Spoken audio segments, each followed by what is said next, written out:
En nuestra exposición de la palabra de Dios llegamos hoy al cuarto capítulo de Primera de Pedro, y el texto que vamos a considerar es Primera de Pedro capítulo 4, los versículos 1 al 11. El gran filósofo y escritor francés Voltaire era un cínico bien conocido y sobre todo era muy cínico en cuanto a la fe cristiana.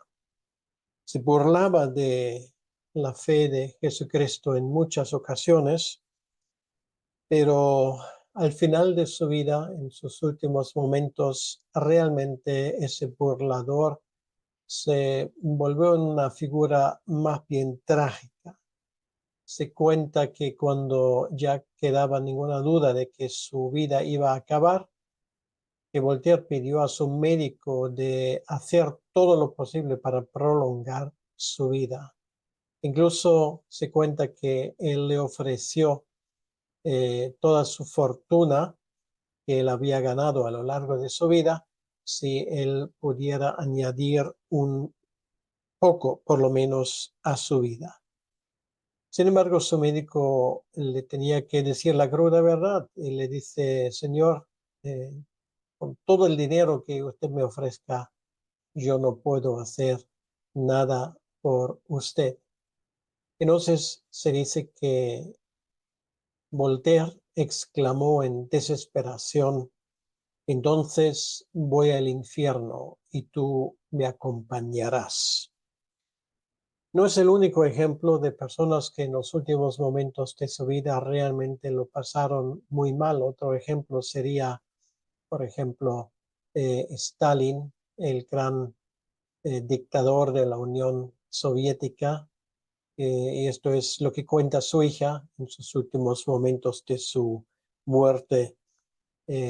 Lo pasaba terrible, ya tenía un sabor de lo que es el infierno poco antes de morir realmente. Una de sus últimas palabras, según el testimonio de su hija Svetlana, fue: estoy en llamas. Y así podríamos seguir con ese tipo de ejemplos desagradables, pero no voy a hacerlo. Sin embargo, lo que sí que voy a hacer es mencionar que, por otro lado, tenemos el testimonio de millones y millones de creyentes que perdieron sus vidas por el Evangelio y que en sus últimos momentos, lejos de estar en desesperación, anticipaban ya con gozo el nuevo reino que iba a ser suyo dentro de muy pocos instantes. Entendieron que todos los sufrimientos de ese mundo, en comparación con lo que Dios les tenía preparado, ya no valía la pena. En el contexto de esos versículos que en un momento voy a leer, nos hemos dado cuenta que vivir para la gloria de Dios era el tema central de Pedro en estos primeros 3 capítulos.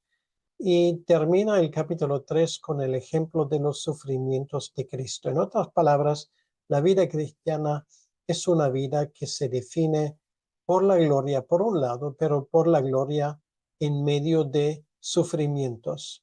Esto es algo muy común, y muchas veces los creyentes tenemos la tendencia de olvidarnos de este simple hecho.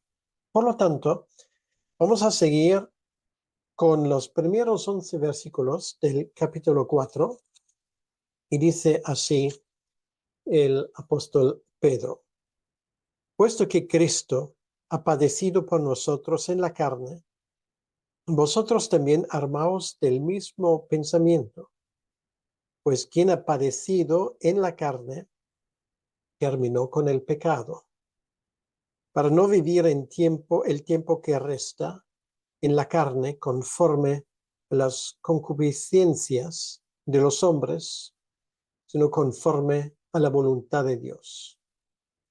Más ya el tiempo pasado para haber hecho lo que agrada a los gentiles, andando en lascivias, concupiscencias, embriagueces, orgías, disipación y abominables idolatrías. A estos les parece cosa extraña que vosotros no corréis con ellos en el mismo desenfreno de disolución y os ultrajan. Pero ellos darán cuenta al que está preparado para juzgar a los vivos y a los muertos, porque por esto también ha sido predicado el evangelio a los muertos, para que sean juzgados en carne según los hombres, pero vivan en espíritu según Dios. Mas el fin de todas las cosas se acerca. Sed pues sobrios y velad en oración. Y ante todo tened entre vosotros ferviente amor, porque el amor cubrirá multitud de pecados. Hospedaos los unos a los otros sin murmuraciones. Cada uno según el don que ha recibido, ministrelo a los otros como buenos administradores de la multiforme gracia de Dios. Si alguno habla, hable conforme a las palabras de Dios. Si alguno ministra, ministre conforme al poder que Dios da, para que en todas sea Dios glorificado por Jesucristo, a quien pertenecen la gloria y el imperio por los siglos de los siglos. Amén. Pues hasta aquí el pasaje que vamos a exponer hoy y vamos a pedir al Señor que Él nos bendiga en ese tiempo. Señor, te damos las gracias por tu palabra. Te damos las gracias por el privilegio que es abrir esa palabra para poder averiguar lo que nos quieres decir y lo que nos quieres enseñar. Ayúdanos, Señor, también en este caso de entender bien cuál es tu propósito y cómo debemos de comportarnos en medio del sufrimiento que muchas veces forma parte de la vida cristiana. Te lo pedimos, Señor, en tu nombre. Amén. Pues una vez más, estamos ante un pasaje sumamente instructor y con mucho contenido de verdades bíblicas que infelizmente hoy poco se escucha, simplemente porque no encajan en nuestros parámetros. Vivir para la gloria de Dios en medio de problemas y adversidades es el tema central. Y en el primer pasaje, que son los versículos 1 y 2, Pedro habla de la base para esta vida victoriosa, para que no lo olvidemos en medio del sufrimiento. Una vez más, en el versículo 1 tenemos un versículo que a lo largo de los últimos 2000 años ha sido tergiversado tantas veces.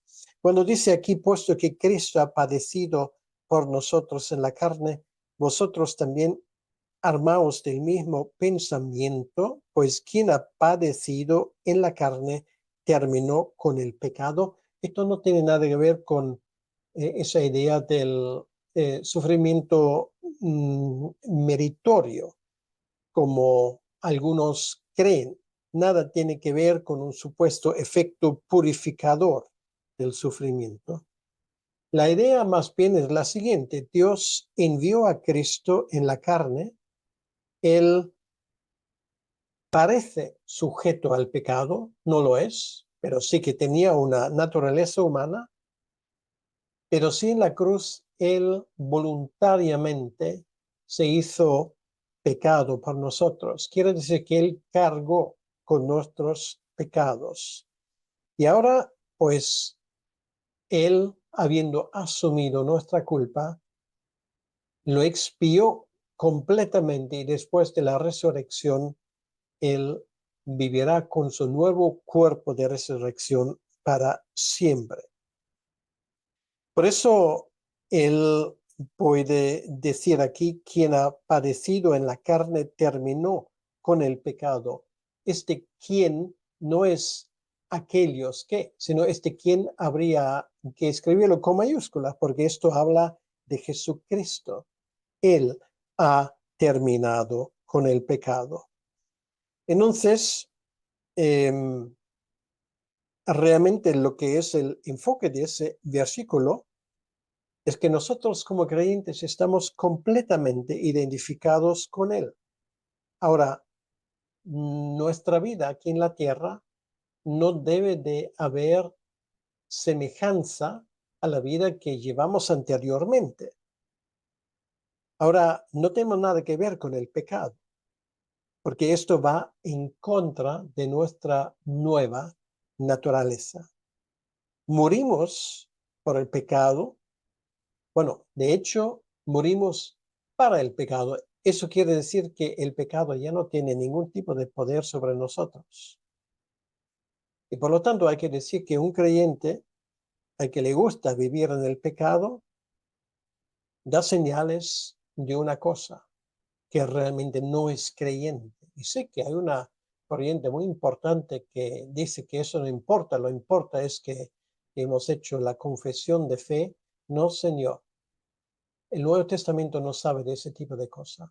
Y aunque mil veces haya escuelas teológicas que enseñen esto, y por una mala defensa de la justificación únicamente por la fe, dicen que nuestra forma de vivir no importa, realmente el testimonio bíblico está muy claro. No somos salvos por las obras, pero si nuestras obras hablan en contra del testimonio de que seamos salvos, no somos salvos. Es así de fácil. Quiere decir, si alguien no da señales de que realmente algo ha pasado en su vida, debería preguntarse qué es exactamente lo que va mal con su vida. Porque de otra manera se va a convertir en un hipócrita en peligro de muerte eterna. Y por lo tanto hay que tomar esto en consideración. Entonces, una vez más, este versículo lo voy a desglosar de nuevo para que esto quede muy claro. Cristo ha padecido por nosotros en la carne, esto es un hecho. Entonces, nosotros tenemos que tener el mismo pensamiento que Él. Y además dice, pues, ¿quién?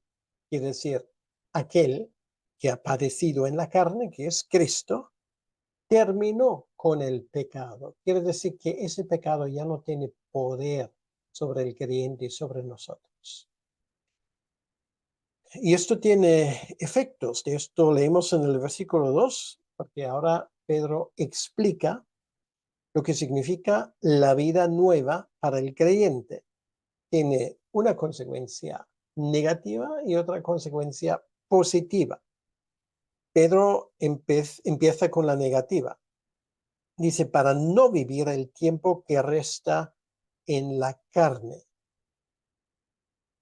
Esto quiere decir que el que ha nacido de nuevo, desde luego no tiene ganas de pasar lo que le queda de vida siendo dominado por el pecado. Porque ahora, voy a decirlo así, el Espíritu Santo nos ha cambiado el chip. Bueno, quiere decir que nos ha dado una nueva naturaleza. Ya no tenemos ese afán por las cosas que nos pueden ofrecer el mundo, la fama, el dinero, bueno, tú lo nombras.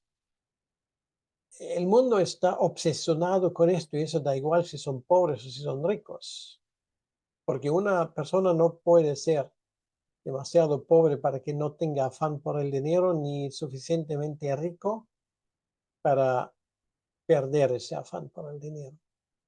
Es lo que nos caracteriza la gente que nos rodea. Están aspirando por cosas que no tienen realmente sentido. Entonces, esto es lo que el creyente quiere evitar por lo que le queda de vida, lo cual quiere decir que nosotros ya no vivimos según lo que yo quiera. Yo puedo querer muchas cosas para mi vida, pero esto ya no es mi prioridad, porque yo me pregunto, Señor, ¿qué es lo que tú quieres? ¿Qué es lo que a ti te importa? Y luego tenemos otro aspecto que es más bien positivo, sino conforme a la voluntad de Dios.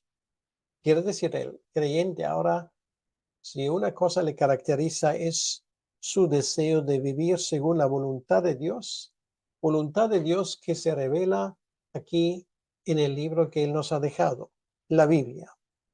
Vivir de acuerdo y en armonía con la voluntad de Dios es la experiencia más gratificante que una persona puede tener. Vivir según la voluntad de Dios, porque va a sentir en su interior una satisfacción que ninguna de esas cosas que el mundo intenta alcanzar jamás le pudiera dar. Para algunos piensan, bueno, esto de buscar la voluntad de Dios me quita mi libertad, pero no es así y el creyente lo sabe, porque hay una libertad que lleva a la muerte. Depender de Dios, depender de su Hijo Jesucristo, es el camino hacia la libertad realmente, porque nos quita esa mentalidad de esclavo que caracteriza a ese mundo que se cree libre y que realmente están siendo esclavizados por el diablo mismo. Y esto el mundo lo sabe perfectamente. Está esa palabra muy famosa de Agustín, el gran maestro de la iglesia de los primeros siglos, que dijo en su momento, precisamente en el prólogo de sus confesiones, un libro que por cierto les recomiendo que lo lean, dice, nuestro corazón está inquieto hasta encontrar la paz en Dios.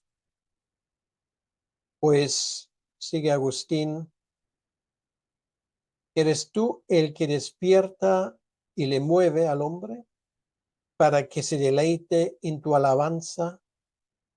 Porque nos has hecho para ti y nuestro corazón anda siempre asosegada hasta que se aquiete y descanse en ti. Esto es el secreto de la vida cristiana.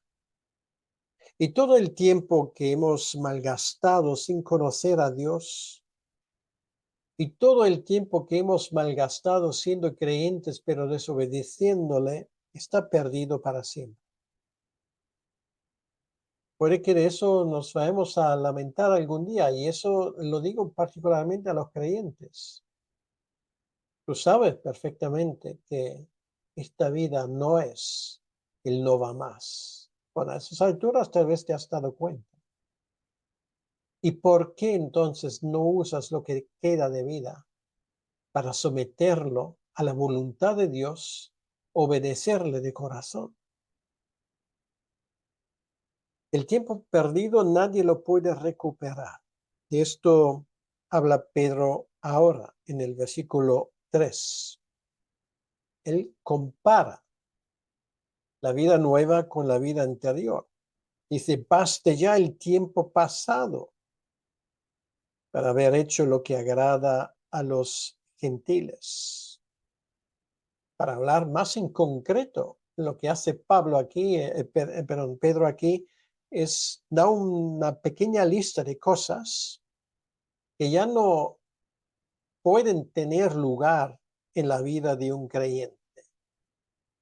Por ejemplo, lascivias, concupiscencias, embriagueces, orgías, disipación, abominables idolatrías. Sí, todo esto le puedes dar, si quieres, un tinte sexual, puede aplicarse a esto. Seguramente él tiene en mente algunos pecados en esa área, pero no solamente.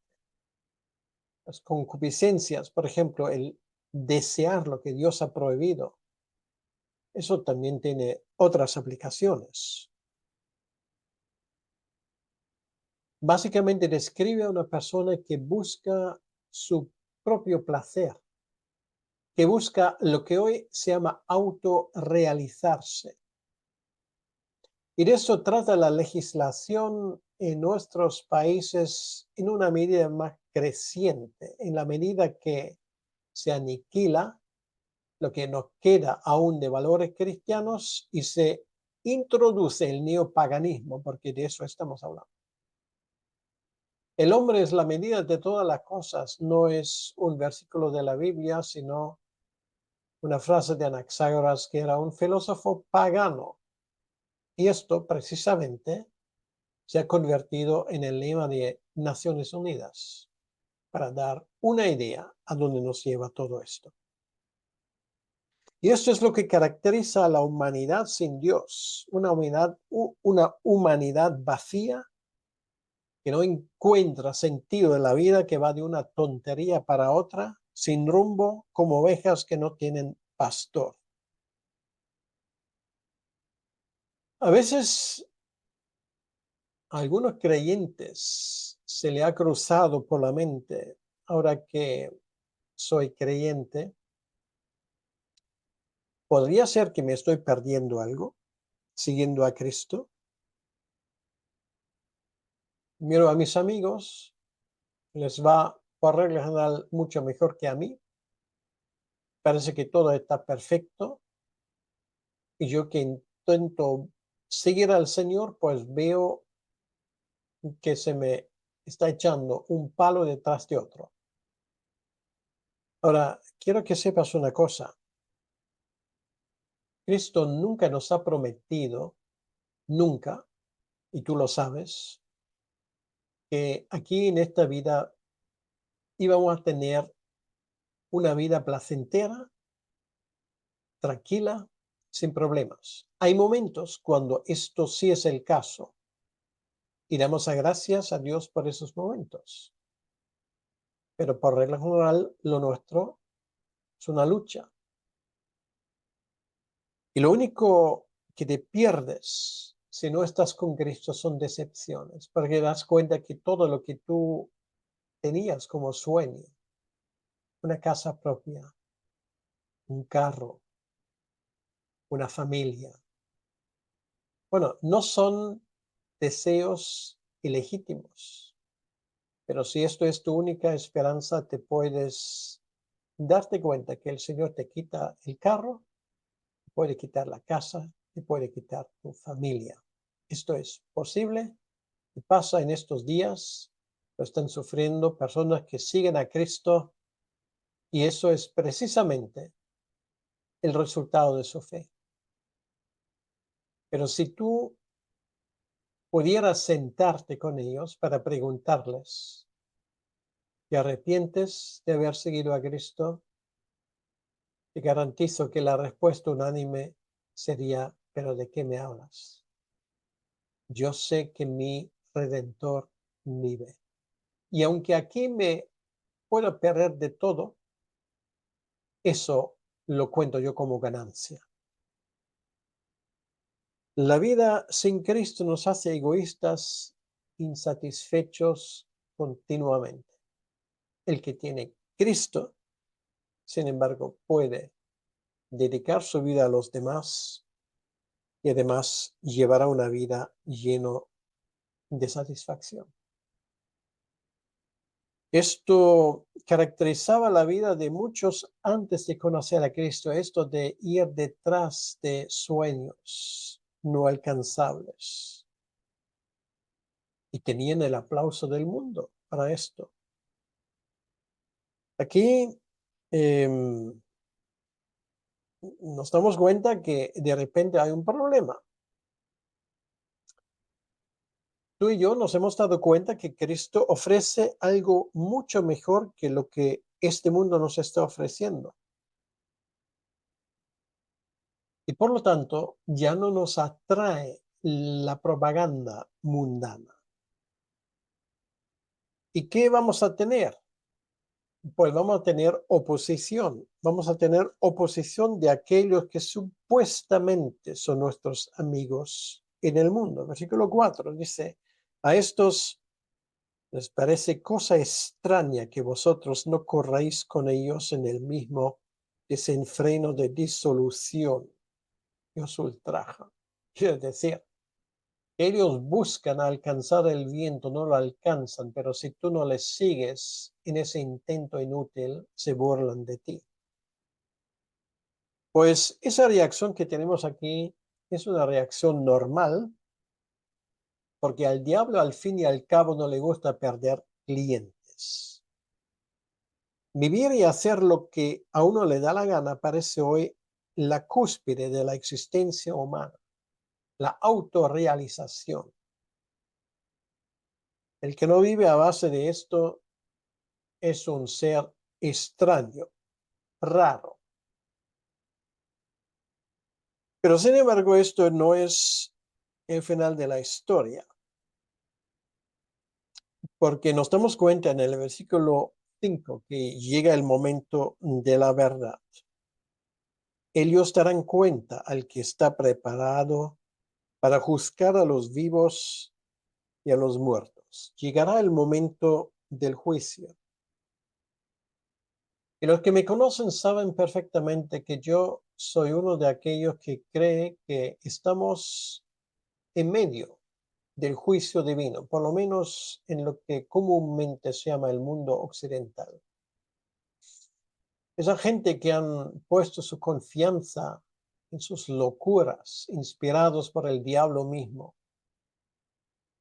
esa gobernancia de aberraciones homosexualistas, este enfoque sobre el cuerpo es mío con su matanza en masas de niños inocentes antes de nacer. Y de muchas otras cosas, esa burla de Dios de nuestros gobiernos acaerá consecuencias. Y llevo predicando esto desde hace tiempo. Yo nunca he puesto fecha, pero obviamente todo el mundo se da cuenta que los tiempos ahora han cambiado definitivamente. Llegará el momento de juicio. Entonces sus bocas se callarán y tienen que doblar sus rodillas ante el mismo Creador. Eso así como Stalin y Voltaire al final de sus vidas. Pero algunos ya serán humillados bastante antes. No se puede burlar uno de Dios de forma impune. Van a tener que reconocer que Dios es Dios y que aquellos que han seguido a Dios y su palabra no son tontos, sino la gente más inteligente del mundo. La base de nuestra paz se encuentra en el sacrificio de Cristo y eso también en medio de un juicio que va a venir sobre nuestras sociedades paganas de forma irremediable. Ellos darán cuenta al que está preparado para juzgar a los vivos y a los muertos. En el contexto de esta historia, esto ocurrió de una forma tremenda en el juicio sobre Jerusalén. Esa primera carta de Pedro se escribió unos pocos años antes y esto iba a ser una hecatombe tremenda para los judíos, pero los paganos no iban a estar mejor parados. Ya en esos momentos los terremotos políticos se iban a notar en Roma. También ese imperio tenía sus días contados y los que certificarían la muerte del cadáver serían precisamente los creyentes. La base de nuestra paz se encuentra, siendo cristianos, en el sacrificio de Cristo. Él es la base sólida para vivir. Por lo tanto, esto es lo que leemos en el versículo 6. El Evangelio salva a los que quieren escuchar. Porque por esto también ha sido predicado el Evangelio a los muertos, para que sean juzgados en carne según los hombres, pero vivan en espíritu según Dios. Una vez más, un versículo muy retorcido y necesariamente dice simplemente que aquí el Evangelio ha sido predicado a creyentes muertos. Pedro posiblemente habla de los primeros mártires que ahora están físicamente muertos, pero espiritualmente vivos. Esto significa sufrimiento. Ese problema lo vemos también en la primera carta a los tesalonicenses. Esa pregunta, ¿qué pasa con aquellos que han muerto antes de la segunda venida de Cristo? ¿Se salvarán igual o habrán perdido algo? Y una vez más, desde luego este pasaje no se refiere a los que han muerto sin Cristo. Aquí no se habla ni de segunda oportunidad, ni de purgatorio, ni de nada por eso. Cada uno de nosotros puede ser el siguiente para pasar a la eternidad. La muerte no pide citas previas. Por eso hay que estar preparado. Y esto es la espada de Damocles que está pendiente sobre la cabeza de cada persona que no es creyente. Cualquier momento le puede llegar la hora y va a la eternidad sin estar preparado. Por lo tanto, es bueno estar siempre preparado para encontrarse con el Señor. Y esto ahora lo digo no en primer lugar a los que no son creyentes, sino a ti que eres creyente. Si esto es lo que hay y si nuestro tiempo es un bien escaso, limitado y que además se nos va a acabar cada día un poco más, ¿no sería lo más sensato del mundo de alzar nuestras miradas para ver lo que tiene valor eterno, no lo que tiene valor pasajero? Invertir en la eternidad, invertir en algo que tiene valor eterno es nuestra prioridad como creyentes. Y por lo tanto, ahora vamos a hablar de nuestras posibilidades. A un creyente se le abre un mundo nuevo de servicio para la gloria de Dios. Eso es lo bueno. Jamás vas a estar en el paro. Siempre, a partir de ese momento que tú encuentras a Cristo, habrá cosas que Dios tiene para ti y da igual donde tú vives.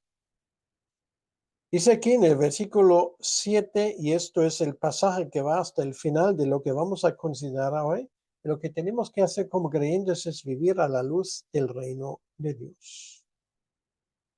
Estamos ya cerca del fin de todas las cosas, dice Pedro, pero tal vez no porque el Señor venga mañana, sino porque tú y yo mañana podemos ya estar delante de su presencia. Y esto nos anima a vivir una vida según otros criterios que este mundo conoce, los criterios del reino de Dios. ¿Cuáles son las características que ahora rigen en nuestras vidas? Lo tenemos ahí en el versículo 7. Primero, la sobriedad espiritual. Con los tiempos que corren, tanto en el caso de Pedro como los tiempos nuestros ahora, hoy día, requieren sobriedad. Dice aquí, ser sobrios y velad en oración. Eso es el contraste con las borracheras de los paganos. Ahora, tampoco buscamos borracheras espirituales, como algunos lo hacen. Excluir la mente en nuestras experiencias religiosas, para decirlo así, nuestras experiencias con Dios, es un grave peligro. Tenemos que ser sobrios, hacer uso de este cerebro que Dios nos ha dado, percibir la realidad tal como está, porque ya basta que nuestros políticos viven en Disneylandia con la mente puestas en cosas absolutamente irrelevantes e irreales. Y no voy a dar ejemplo porque todo el mundo sabe de qué estoy hablando. Como creyentes tenemos que ser sobrios y a veces levantarnos la voz y decir, pues el emperador anda desnudo y nuestros emperadores andan bastante desnudos en nuestros tiempos.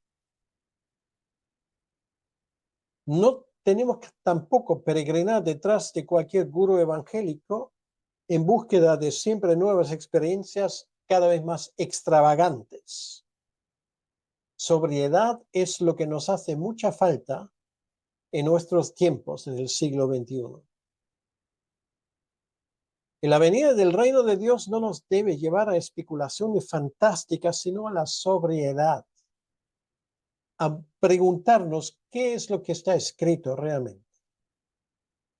Tal vez Pedro aquí recuerda su experiencia en el jardín de Getsemaní. Él estaba entre aquellos discípulos que dormían. Era su manera de eludir la realidad, ponerse a dormir. Es el ejemplo visual de nuestra sociedad en general y de la Iglesia del Señor en particular. Si la Iglesia del Señor en nuestros tiempos por algo se caracteriza, y lo digo con un corazón dolido, es por sus ganas de dormirse, sobre todo sobre sus laureles.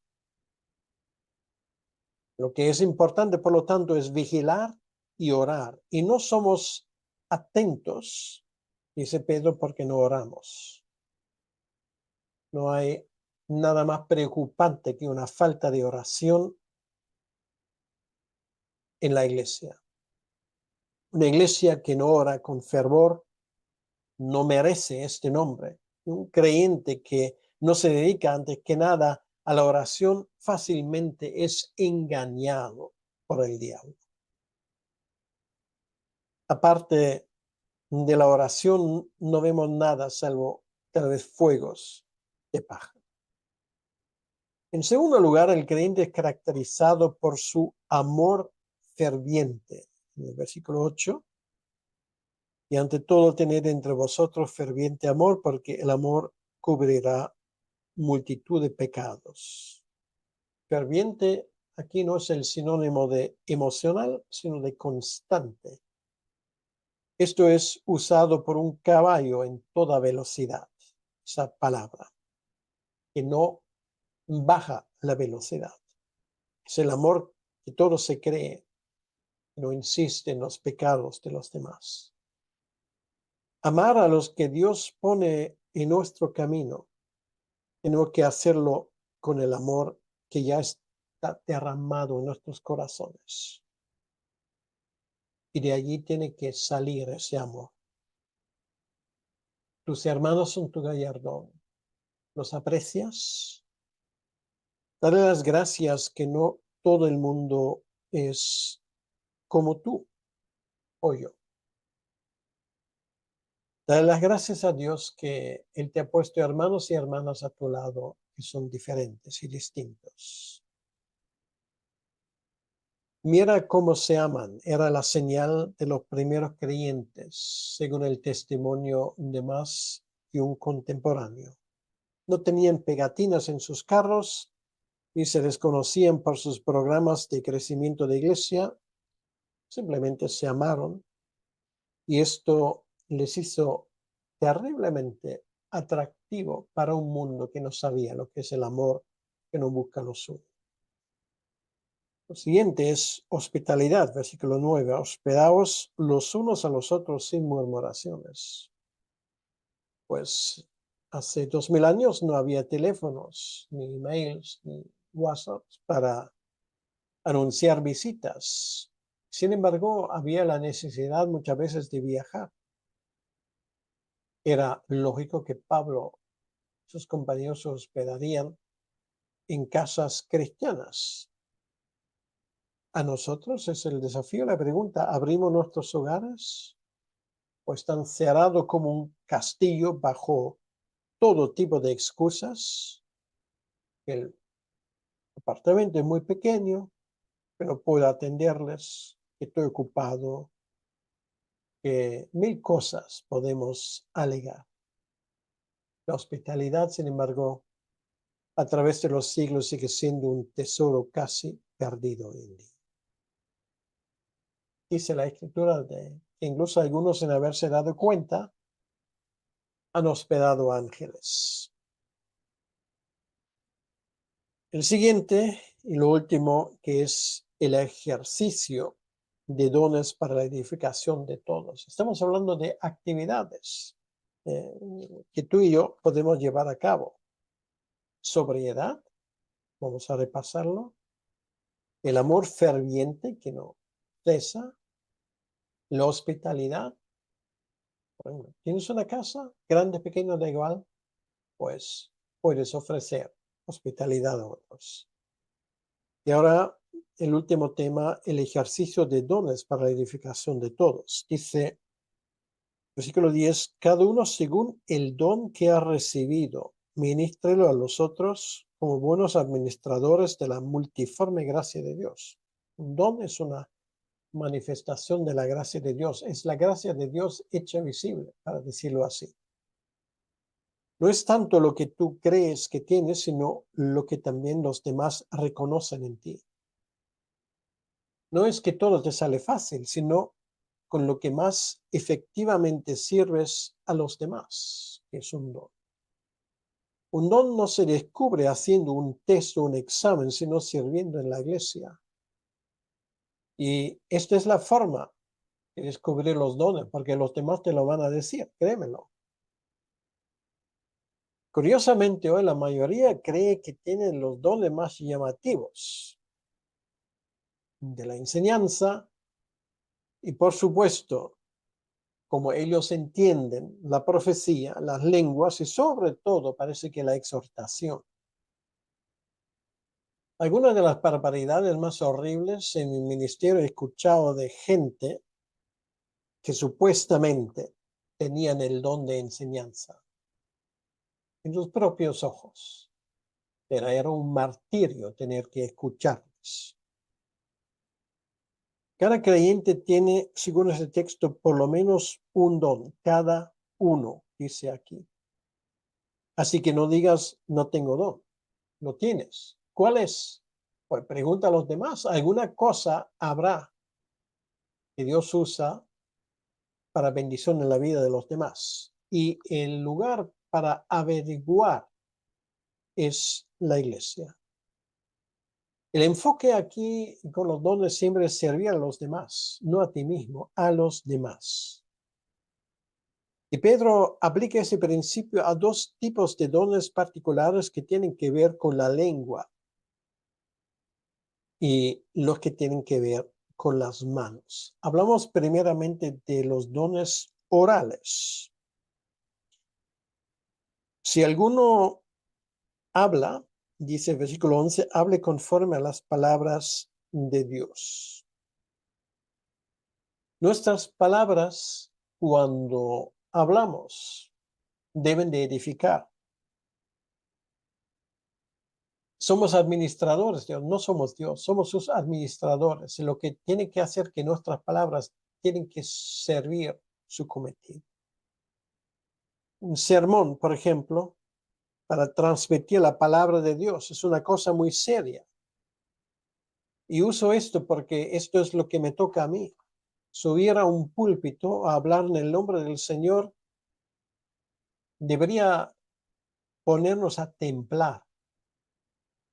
Hay de nosotros si nosotros llegamos a ser gente que ya lo cogemos con cierta rutina. No hay nada peor que rutina en el ejercicio de un don divino. Porque si tú abres la boca en el nombre del Señor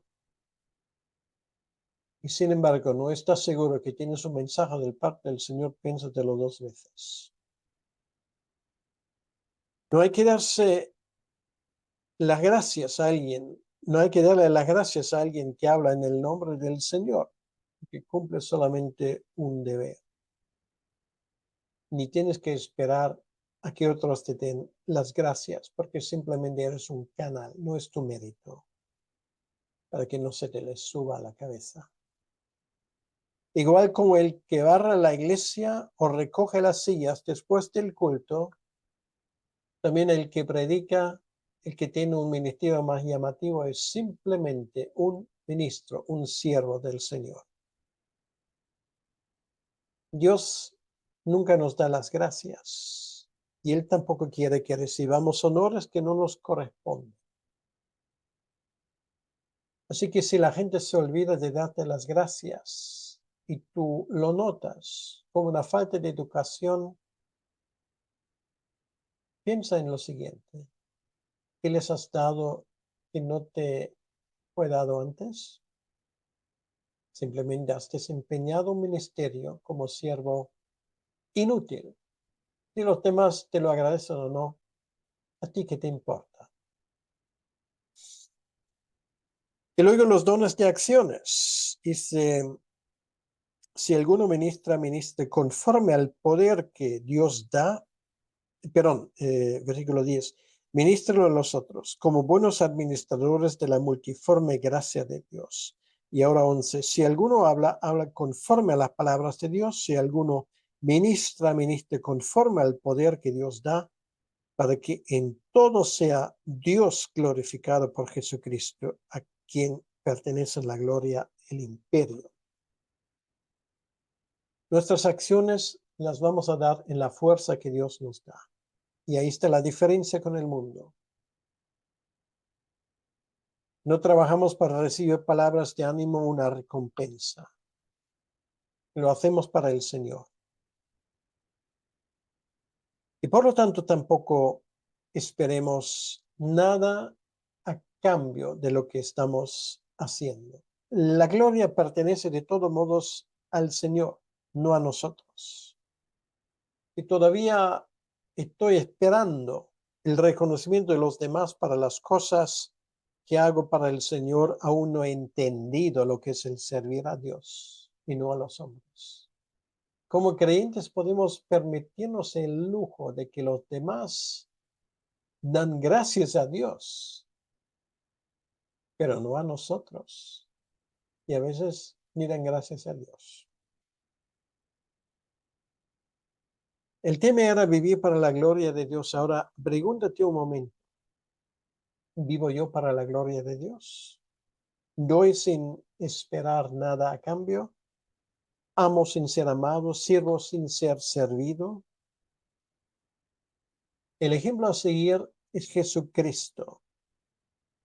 Y nunca tu vida será más llena, más feliz, más realizada, como se suele decir hoy en día, que cuando tú hayas hecho algo para su gloria.